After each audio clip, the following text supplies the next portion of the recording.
آج میں آپ کو ایک انتہائی اہم بات بتاتا ہوں، پوری زندگی آپ کو کام آئے گی۔ عام طور پر لوگوں سے پوچھا جاتا ہے، آپ سے سوال کیا جاتا ہے، بھئی یہ اخلاق کیا ہوتے ہیں؟ اب اخلاق کی بہت بڑی جو ہے فضیلت ہے اسلام کے اندر، مذہب کے اندر، دین کے اندر، تو یہ اخلاق ہیں کیا؟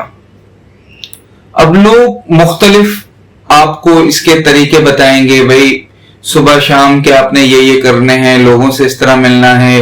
کاروبار اس طرح کرنی ہے، شادی اس طرح کرنی ہے، لیکن اس کا خلاصہ کیا ہے؟ تو جب آپ احادیث کرام کا اور قرآن مجید کا مطالعہ کریں گے تو آپ کو پتہ چلے گا کہ پورے کے پورے اخلاقی نظام کا خلاصہ یہ ہے کہ دوسرے آپ کے ہاتھ سے محفوظ ہو جائیں، یعنی کسی کو آپ کے ہاتھ سے یا آپ کی زبان سے تکلیف نہ پہنچے۔ جیسے کہ حدیث میں بھی ہے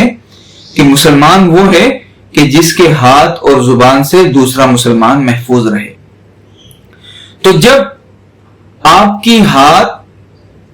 کی زبان اور آپ کے ہاتھ سے دوسرا شخص، چاہے وہ دوست ہوا، پڑوسی ہوا، بیوی ہوئی، شوہر ہوا، بچے ہوئے، والدین ہوئے، رشتہ دار ہوئے، آپ کے کولیگز ہوئے، جب وہ آپ کی زبان اور آپ کے ہاتھ سے محفوظ ہو جائیں اور آپ بے ضرر ہو جاؤ، یعنی ان کو آپ سے کوئی ڈر محسوس نہ ہو کہ بھئی یہ بندہ جو ہے ہمیں کوئی نقصان نہیں پہنچائے گا، تو اس وقت آپ اخلاق کے اعلیٰ درجے پر فائز ہو جائیں گے، اور وہ اتنا اعلیٰ ہوگا کہ یقین جانے فرشتے آپ کے اوپر فخر محسوس کریں گے اور آپ سے رشک محسوس کریں گے اور کہیں گے یہ بندے کا پتر ہے،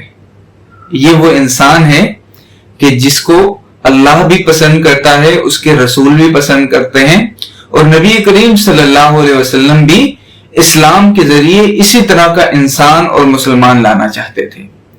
تو آج ہم یہ تہیہ کر لیں کہ بھئی آئندہ سے جو کچھ گزر چکا وہ گزر چکا، مزہ ما مزہ، اب جو دن آنے ہیں